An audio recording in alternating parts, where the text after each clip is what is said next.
El 1 de abril de 2000, un joven murciano de 16 años asesina brutalmente a su padre, a su madre y a su hermana con síndrome de Down.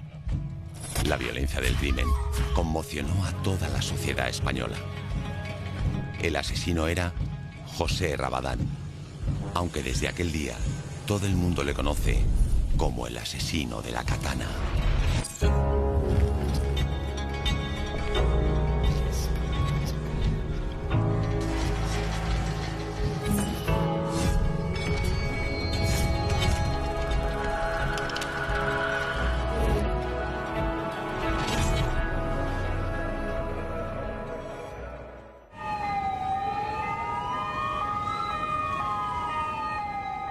Me llaman diciendo que habían aparecido en un domicilio de aquí de un barrio de Murcia, pues el cuerpo de un matrimonio y una niña pequeña, y que estaban brutalmente asesinados y que parecía que el hijo de este matrimonio pues era el que se lo había matado. Entonces, pues inmediatamente nos vinimos para acá. Y llegamos hasta el rellano y pues, estaba la puerta abierta y salió uno de los policías nacionales que estaban ya en el operativo y salió como muy congestionado el hombre y dice: no entréis, por favor no entréis. Dentro había un espectáculo, por lo que luego nos dijeron otros policías, pues, absolutamente desolador, ¿no?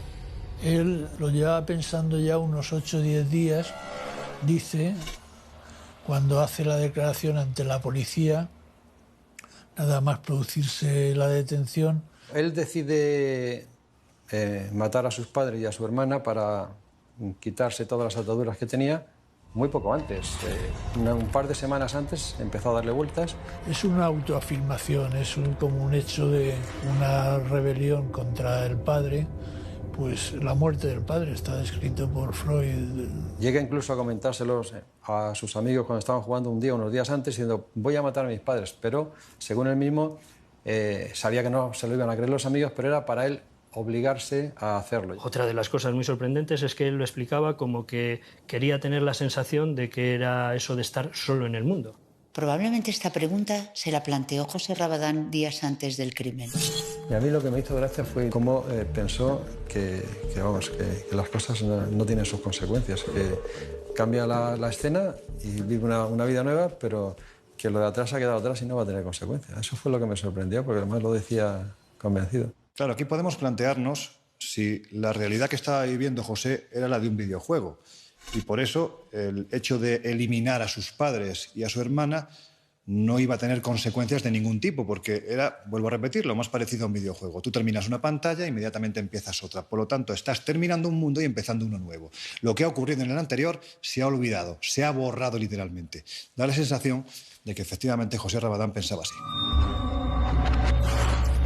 Pero sí que una vez, unos meses antes, o tiempo antes, se escapa de casa y se fue andando hacia afuera de la ciudad, pues con la intención de fugarse del domicilio. Pero su padre pues salieron en su búsqueda, lo recogieron y lo devolvieron a casa. El primer intento de fuga de José Rabadán de casa de sus padres supuso para él un antes y un después. Que este es uno de los motivos por lo que él luego dijo que mató a sus padres, porque no le valía con irse de casa, porque dice: la vez anterior ya me vinieron a buscar, pues para evitar que me vuelvan a buscar otra vez, pues los mato, les evito problemas a ellos y yo pues puedo iniciar una nueva vida. Eso es lo que él comentaba cuando se detuvo. Y yo creo que es eso lo que le hace que la segunda vez, en vez de escapar de casa, los mate, porque quiere librarse de ellos, quiere vivir su vida sin que no haya nadie que lo sujete. Tras ese primer intento fallido de huida, José Rabadán se dio cuenta de que escapar no era posible. Su padre lo volvería a traer a casa. En ese momento, empezó a idear una solución definitiva para su problema.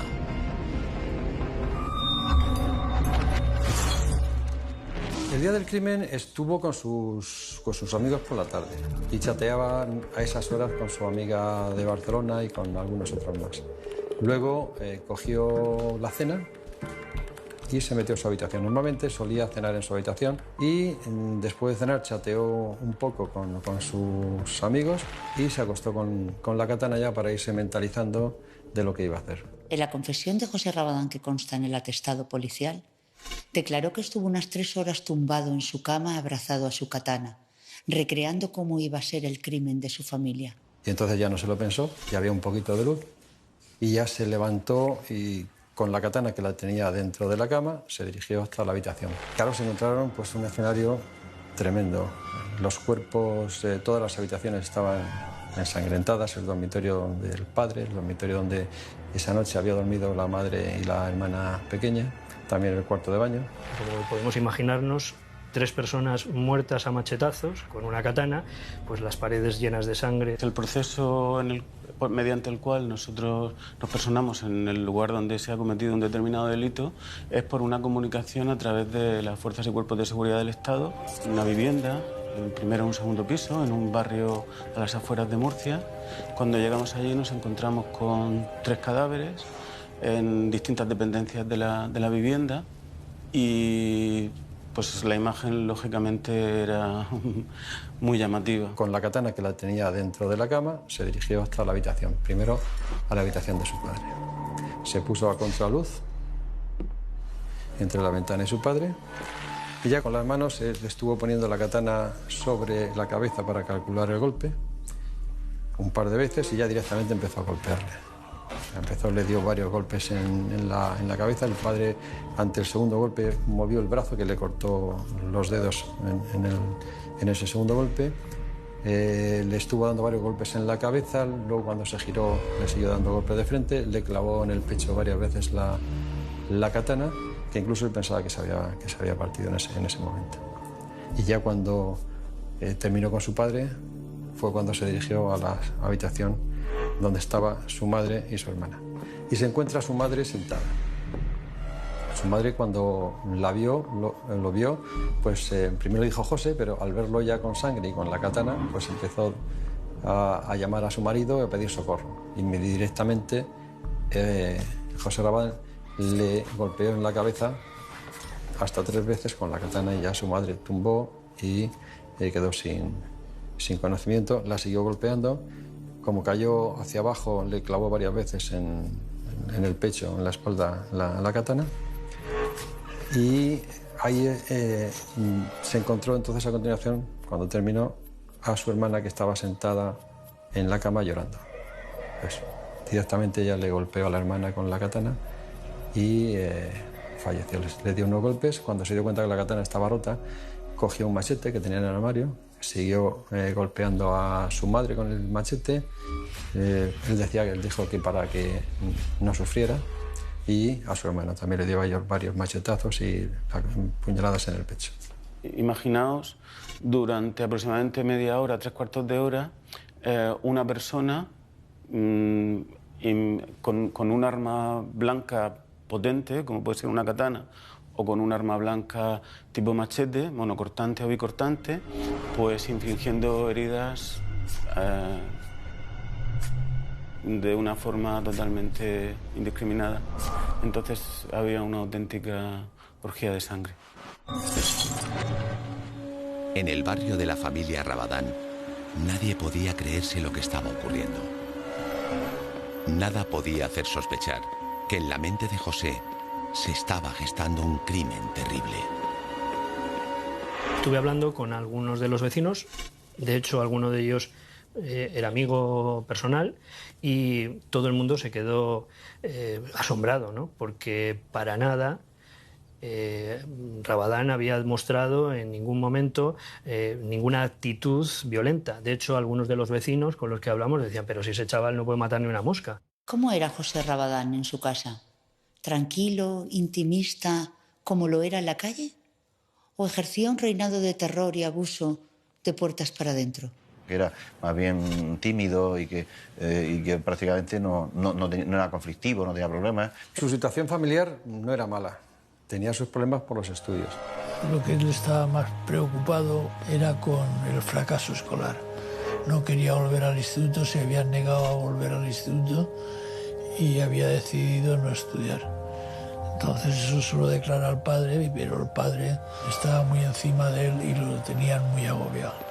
Él tenía los conflictos que tienen pues, los chicos de su edad que no les gusta mucho estudiar. Y sí que tenía algún conflicto con su padre, pero la relación con sus padres era buena. La familia de José era una familia completamente normal.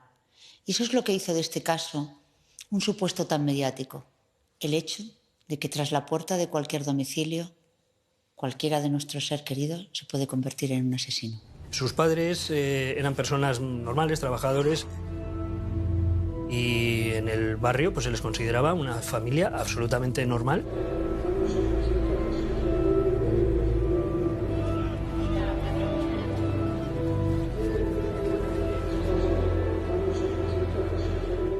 ¿Cuál fue el motivo que llevó a José Rabadán a matar a su familia? Llegó incluso a confesar a los investigadores que a su hermana pequeña la mató por compasión. ¿Cómo iba a vivir sin sus padres? La mató porque sin sus padres la vida de su hermana no tenía ningún sentido.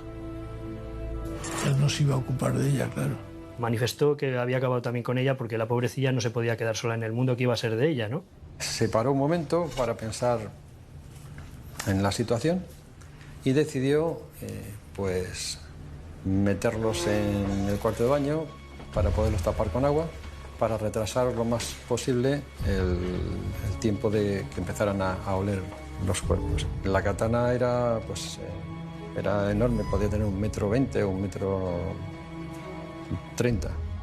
Durante la investigación, en la habitación de José Rabadán, concretamente en un armario ropero, en la parte superior, se encontraron varias armas contundentes. Estamos hablando de 2 puños americanos con punta de hierro, de 5 estrellas Shuriken, la clásica estrella que hemos visto en tantas películas, ¿no?, que utilizan los ninjas, varios puñales.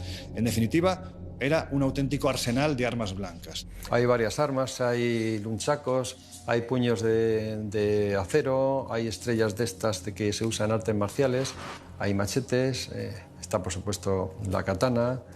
Son distintas herramientas y artes utilizadas en artes marciales. La katana, que dije en la espada, esa se la compró en septiembre o noviembre, que no quería, la madre. Y le dice, muchacho, no le compré esto, porque el Saga estaba haciendo karate de ese. Y se la compró, y le ha comprado la vida. Cuando hablamos de katana, generalmente estamos haciendo alusión a espadas samurái japonesas.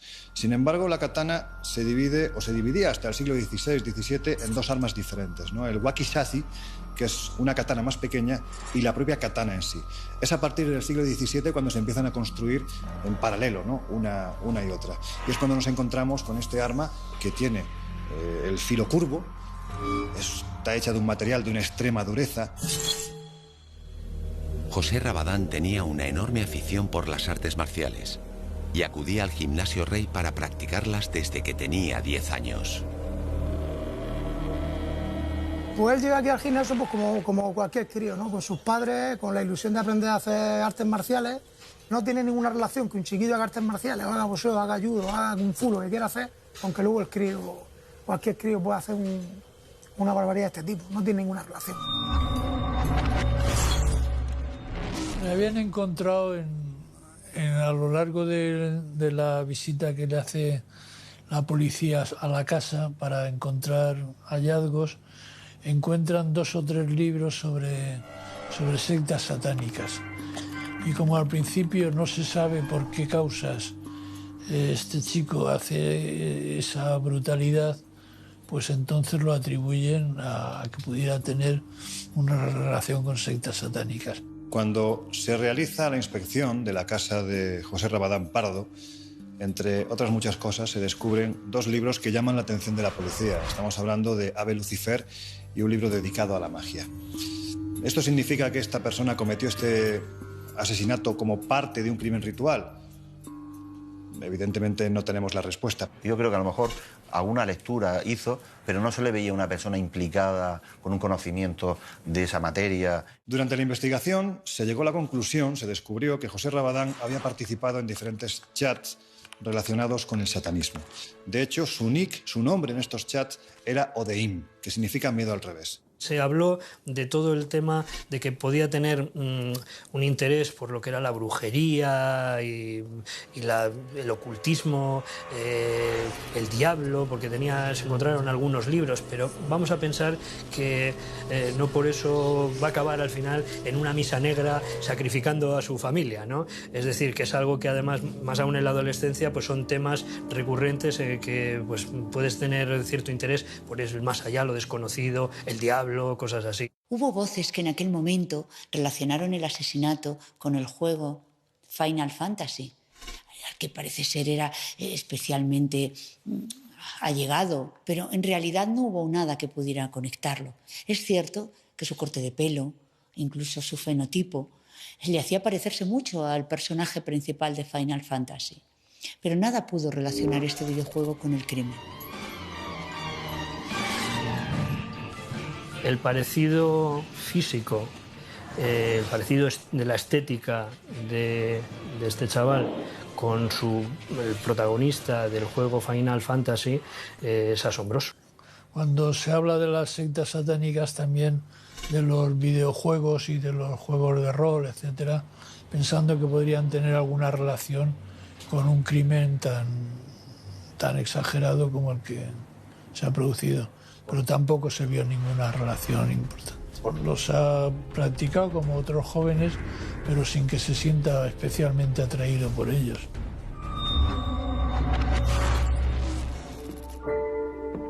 A las 7 de la mañana, tras cometer el crimen, Rabadán comienza su ida hacia Tarrasa, donde vivía Sonia, su novia virtual. Sin embargo, lo que hace nada más pisar la calle es llamar a la policía para contarle lo que acaba de hacer. La actitud de José Rabadán, un poco contradictoria, porque cuando sale de casa, inmediatamente se lo cuenta a la policía, luego se lo cuenta a una chica con la que había estado chateando durante unas semanas anteriores, luego se lo dice a un amigo suyo, o sea que totalmente contradictorio lo que en principio piensa hacer para lo que luego resulta que va haciendo. ¿Estaba huyendo?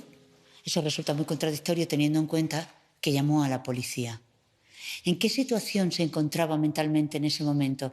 ¿Era un asesino poderoso, narcisista que huía del escenario del crimen? ¿O en realidad un sujeto completamente confundido, sumido en un delirio psicótico? Sabemos que se va de su casa, se va andando, dejando un pasado atrás, y para que no le pudiesen detener decidió irse andando hasta Alicante, ¿no? Seguramente que con la intención esa dicha por él de que quería ir a Barcelona a ver a esa amiga, novia que a través de las redes pues le tenía. Salió de casa sin las llaves, lo que indica que no pensaba volver. La idea de José Rabadán era ir hasta Alicante y desde ahí tomar un tren hasta Barcelona. Por eso decide hacer autostop. Y cuando llegó a las afueras de Murcia, dirección a Alicante, pues hubo un par de personas que lo fueron parando, lo llevaron hasta Orihuela, lo llevaron a cerca de Alicante, y ya cerca a la entrada de Alicante una señora lo cogió y lo llevó hasta el centro de Alicante. Le recoge Ana María Costa, una policía local fuera de servicio que le lleva hasta el centro de Alicante. Alguien lo había dejado aquí en la autovía, un camionero, quién fue, alguien lo había dejado aquí en la autovía. Y que iba hacia Alicante y le pregunté a qué va a Alicante. Y dice, no, voy a la estación, que voy a Barcelona a ver, no sé, un familiar o un amigo, ya eso tampoco lo recuerdo. Entonces en ese trayecto, corto trayecto, pues yo le veía a él, hizo un comportamiento muy extraño, muy callado, la mirada al frente, como muy ido. Incluso pensé que había pasado la noche de marcha. El caso es que al día siguiente abrí el periódico y cuál fue mi sorpresa, que reconocí inmediatamente al chico que yo había reconocido. E inmediatamente llamé a la Policía Nacional. Digamos, yo creo que fueron la primera noticia que tuvieron de ubicarlo en un sitio. Él cuando llega a Alicante, pues se encuentra un chico y se acerca a él para preguntarle dónde estaba la estación de Renfe. Pues decide acompañarle. Y se van los dos juntos hasta la estación de Renfe. Y ahí pues van hablando y van haciendo una cierta amistad. Oliver Jiménez es un chico de etnia gitana que ha crecido en un ambiente marginal. Su padre está en la cárcel y su madre en un centro psiquiátrico. Vive en una chabola con su abuela en un poblado a las afueras de Alicante. Lo conocí el sábado a las 12. Sí, a las 12. Y bueno, me preguntó la estación y yo le expliqué. Y me dijo que no sabía y yo lo acompañé hasta la estación. Y me dijo que valía el billete 10 talegos. Le dije, no vale 10.000 pesetas. Si no, vamos a preguntar y ya verás. Y por hacer cambio hasta el lunes le valió 6.200. Y bueno, así pasaron los días. Por la calle y mucho tiempo hablando por teléfono. Él le dice que vive ahí cerca de la playa, en unas chabolas, con su abuela. Y él le comenta, pues bueno, pues que va hacia Barcelona y poco después le dice que es que ha matado a una persona. Pues si te has venido de Murcia aquí a Alicante y de Alicante te vas a Barcelona y de Barcelona te vas a Madrid, algo gordo tuvo que hacer y encima tostó, ¿sabes? Pues no me lo quería decir, me enseñó la camiseta llena de sangre. Como me dijo que mató a una persona y no sabía yo que era su familia, yo le di aquí cámara a la camiseta. Y después me dijo que tenía los calzoncillos llenos de sangre, los calzoncillos. ¿Qué busca José Rabadán en Oliver? Probablemente necesita desahogarse.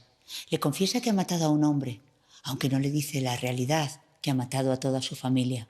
A quien sí se lo confiesa es a su amiga Sonia. Esta, a su vez, se lo contará a Sheila y será ella quien desvelará el terrible crimen a Oliver. Sheila me lo explicó todo bien, que era que mató a su madre y a su hermana. Me dijo 2 personas. Él le dice a Oliver que tenía una amiga en Barcelona. Hablan con la amiga a través de cabinas de teléfonos, unas veces metiendo dinero y otras veces pidiendo llamadas a cobro revertido. Y bueno, pues ya hace una amistad telefónica, tanto Oliver como José Rabadán como Sonia de Barcelona, y además con una tercera, una amiga de Sonia que estaba allí, pues decidió salir e irse con él a Barcelona. Los 2 días que José Rabadán pasa con Oliver transcurren entre paseos, confidencias y llamadas a Sonia y Sheila, una amiga de esta que pronto hará buenas migas con Oliver. Lo que pasa es que, aunque José Rabadán le quiso pagar el billete porque se había portado muy bien con él y iba a estar en su casa, le faltaba dinero, entonces fueron a buscar dinero a una parroquia y al final Oliver consiguió las 1.000 pesetas que faltaban. Se fueron a la estación de Renfe y sacaron un billete para irse los dos a Barcelona. En todo caso, Oliver va a ser un compañero de viaje. Con él inicia una huida que tenía como destino Barcelona. Al final a los dos los detienen en la estación de trenes de Alicante cuando pensaban marcharse hacia Barcelona. Yo llego a hacer el relevo como todos los días a las 6 menos cuarto de la mañana y la novedad que me da el compañero es que hacen esos dos por ahí por el andén, no deben de haber nadie. Había un stand donde ponen periódicos todas las mañanas gratuitos y enfrente se sientan los dos. Hablan entre ellos y el chico José Rabadán, se acerca al stand, al kiosco de los periódicos y se pone a ojear el periódico. Y bueno, ¿qué hacen estos dos jóvenes por aquí a tal hora, no? Entonces ya decido acercarme a hablar con ellos. Y entro diciéndoles, bueno, ¿qué hacéis por aquí? Me dicen, no, que vamos a viajar a Barcelona. Yo sospechaba, pero no era con certeza que yo supiera que era él. Los dejo, bueno, venga, voy a seguir la ronda. Me voy a dar una rondica por ahí y tal. Venga, llevad cuidado, no, portaros bien, tal.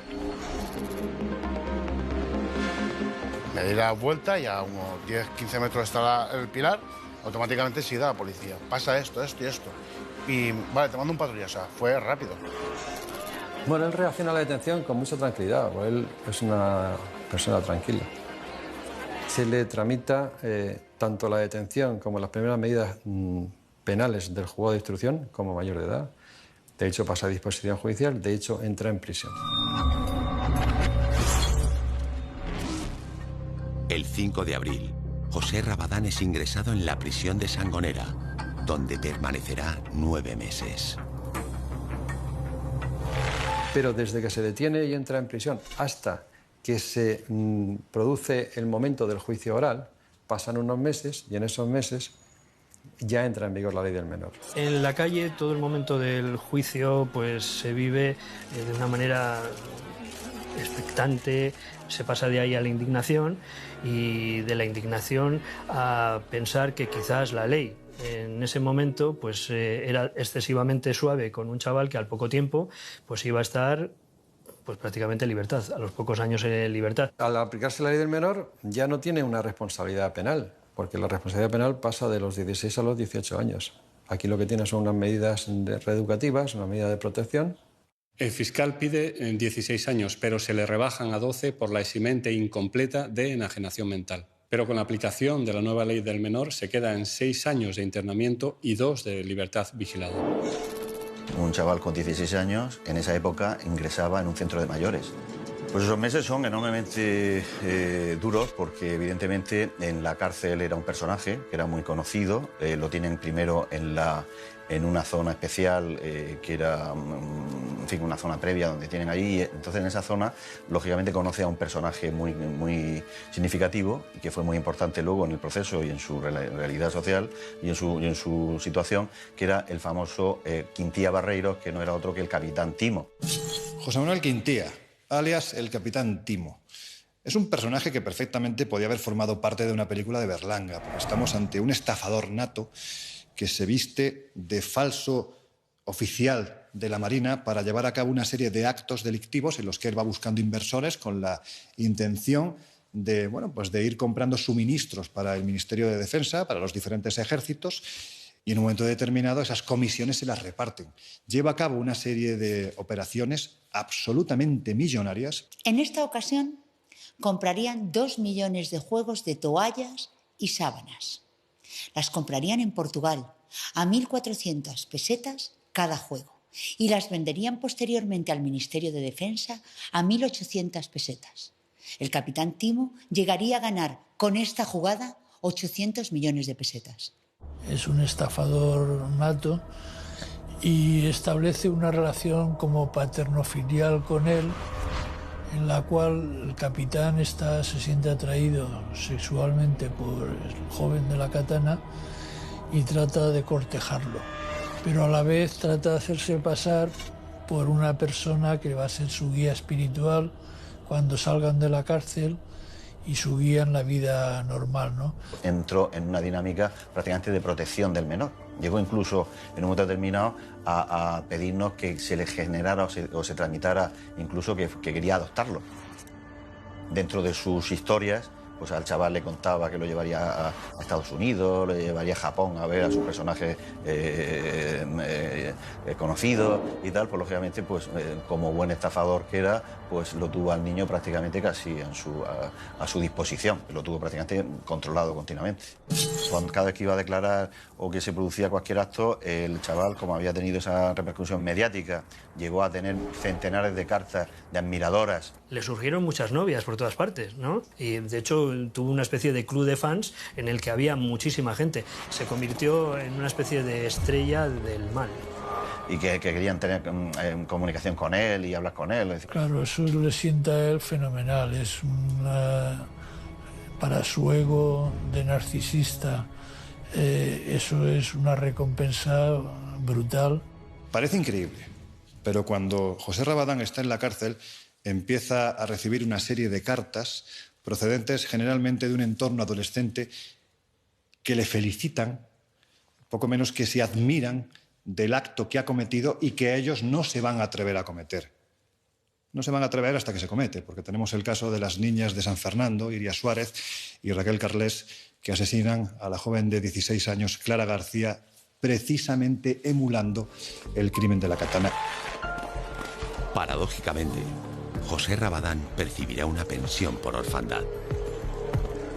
Una de las cosas peculiares que ocurrió en aquellos días es que este hombre, al ser menor de edad, era heredero de sus padres y a su vez pues debía de cobrar una pensión por ser huérfano. El tema de la orfandad es curioso porque evidentemente cuando nos planteamos, bueno, a ver de qué manera, porque claro, él no tenía ningún tipo de recurso económico ni ningún tipo de ayuda y entonces pues se planteó, se presentó y efectivamente se consiguió, le dieron la pensión.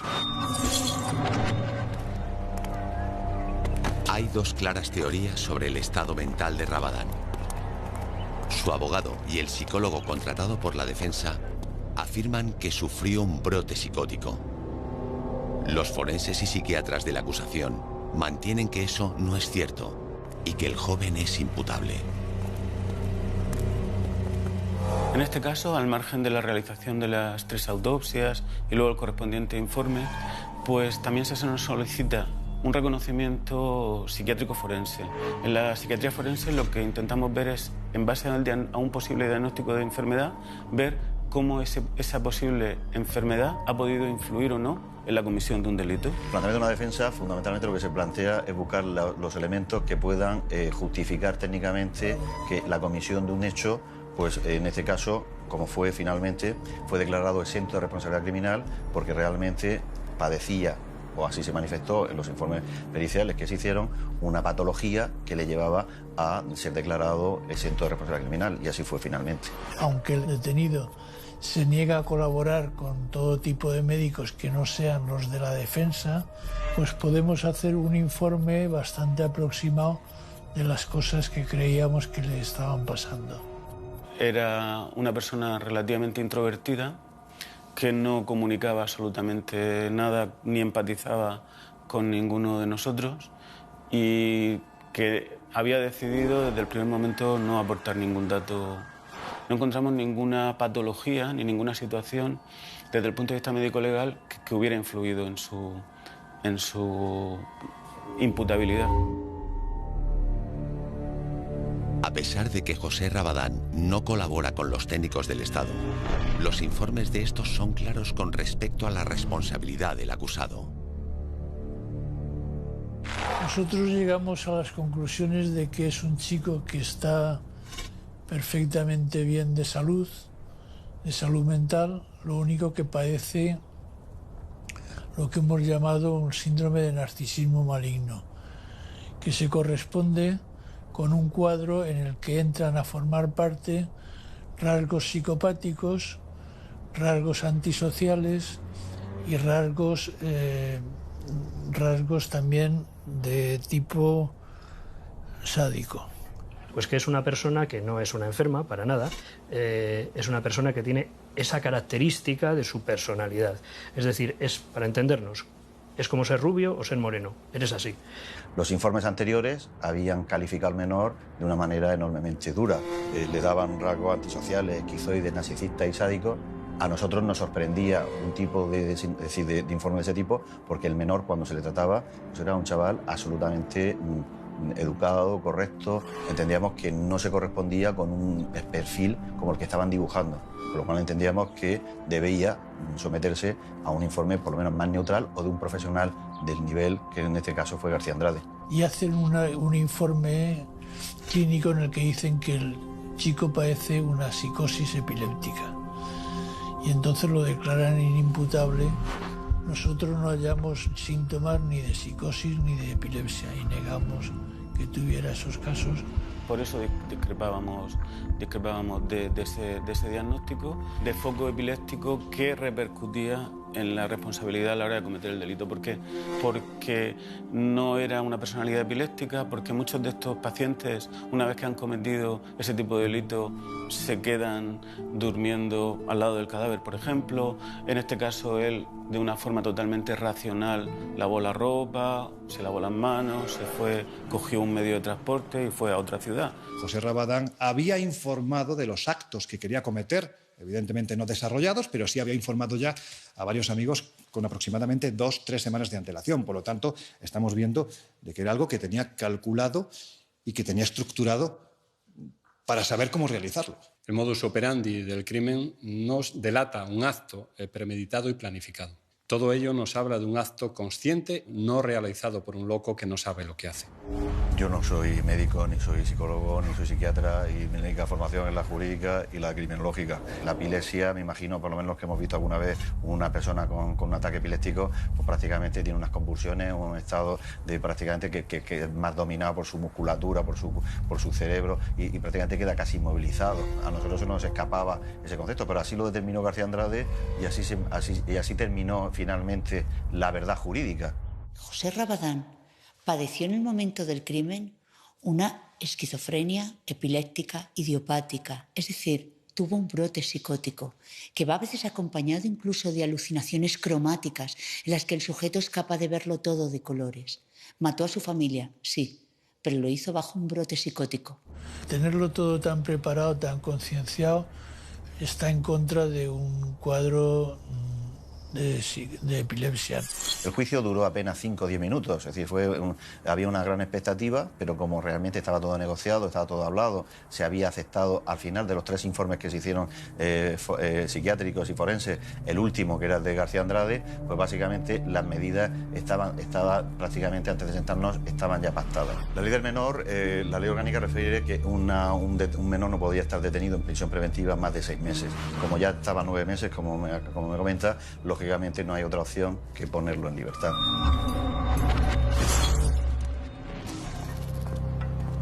José Rabadán, apenas unos meses después de asesinar a su familia, estaba en la calle haciendo una vida similar a la de cualquier otro muchacho de su edad.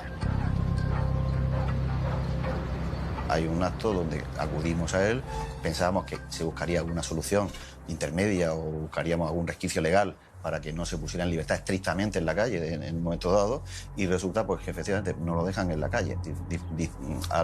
Prácticamente, aquí está, llévenselo. Nos encontramos con un menor que no tiene familia, la familia no quiere hacerse cargo de él, y entonces pues nos vemos con él en la calle y tenemos que tomar una decisión. La decisión que tomamos al final es que hablamos con un centro en Valencia para llevarlo allí, pero minutos antes de desplazarnos a Valencia nos manifiestan que habían tomado la decisión, que por la gravedad de los hechos no querían tener al menor. Por lo cual el menor esa noche nos lo tuvimos que llevar a un hotel. Alquilamos 2 habitaciones, en una se queda él solo y en la otra, pues una noche se queda mi compañero, otra noche me quedo yo. Se le pusieron unas gafas, se le hicieron unas pequeñas matizaciones, que él ha estado por el centro de la ciudad de Murcia, en los Alcázares estuvo también una semana, nadie podía identificarlo. No lo conocía nadie porque la imagen que llevaba con unas gafitas, que creo además que no sé si recuerdo, no llevan ni cristales, es decir, y con una carpetita y tal, pues parecía más un estudiante, porque además el chaval pues, tenía una cara así de niño porque era un niño. Es decir, estuvimos en Sierra Espuña haciendo senderismo, porque además era una cosa que esto necesita naturaleza, correr, lo llevan muchos meses encerrado. Estuvimos en Alicante, es decir, hicimos cantidad de actividades con él, y sinceramente yo tuve ese trato con él y jamás tuve sentimiento de estar con una persona que pudiera cometer ningún tipo de acto. Es decir, yo iba enormemente tranquilo. No sé, yo me acuerdo en Lorca, estamos en el cine en Lorca en un momento determinado y estamos ahí en la cola. Digo, fíjate que si alguien se enterara quién eres, la estampida que habría aquí, ¿no? No estuvo mucho tiempo en libertad. Es decir, vamos a ver, estuvo en libertad, pero realmente llegó un momento que los letrados no podíamos hacernos cargo de estar siempre detrás de él y tener un control sobre su persona. Entonces, claro, llegó un punto que lo tuvimos, si no mal recuerdo, 7, 8, 10 días o por ahí, lo tuvimos en los Alcázares en un apartamento.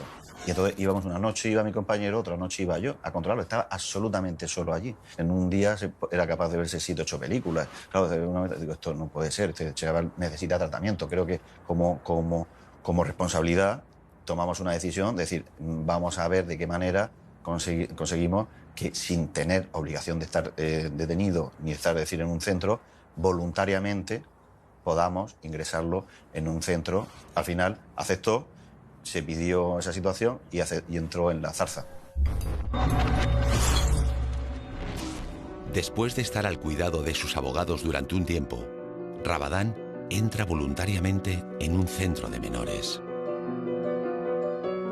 En el centro de menores se comporta con mucha altivez y con mucha prepotencia, que hace denotar que él quiere un cierto reconocimiento social por lo que ha sido capaz de hacer, ¿no?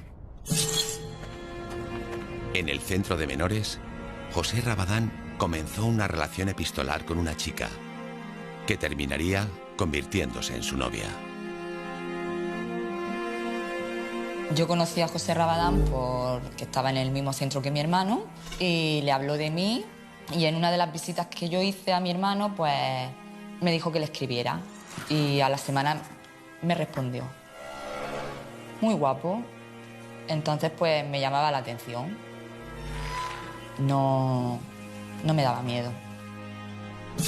De loca, de cuando te vayas a Costa Azul ponte una armadura. Yo he escuchado todas esas cosas.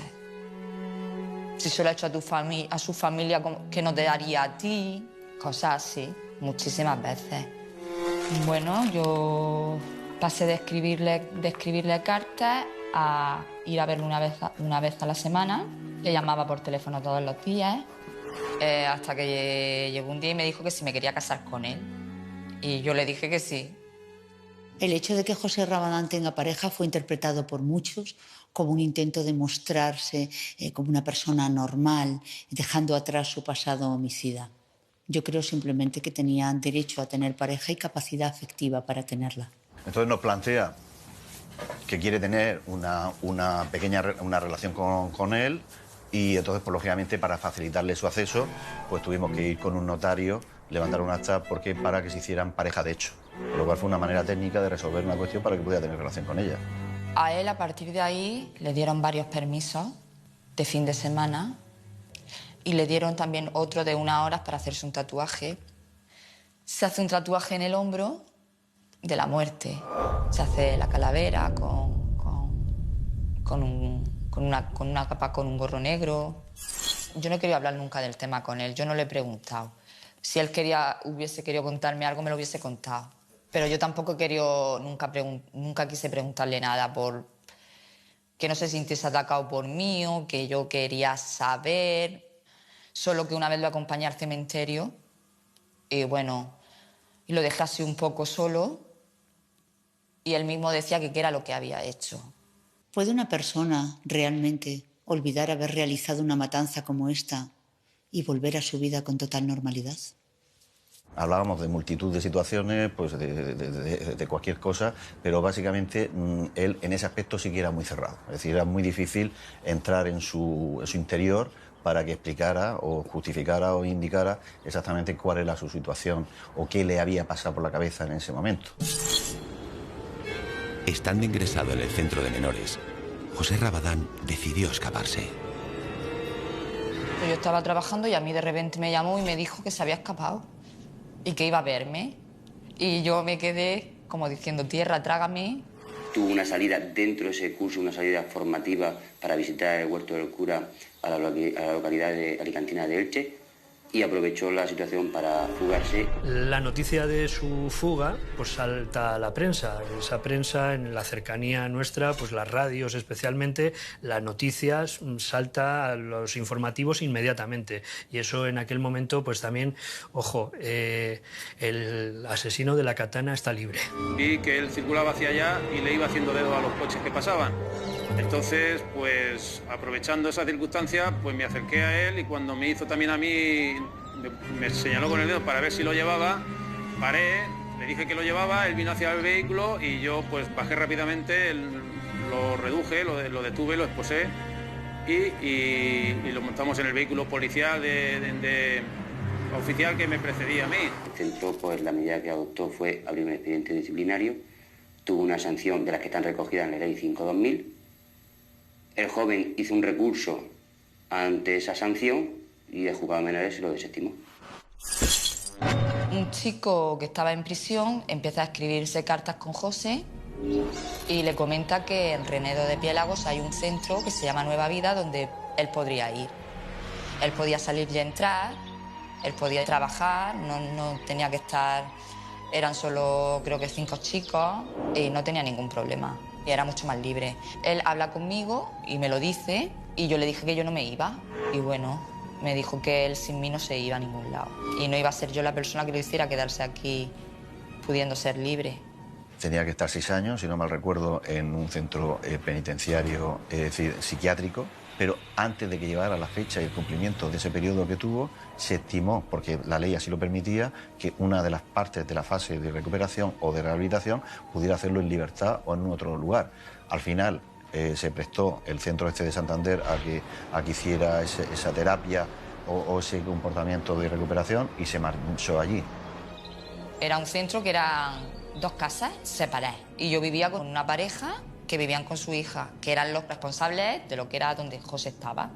Jamás, en ningún momento, le oí hablar de temas religiosos. Ahora, posteriormente, parece ser que, lógicamente, en el centro este, pues me imagino, pues, de espíritu cristiano, pues intentaron influirle positivamente e intentar generarle a él pues una expectativa futura que creo que al final parece que lo consiguieron de forma notable.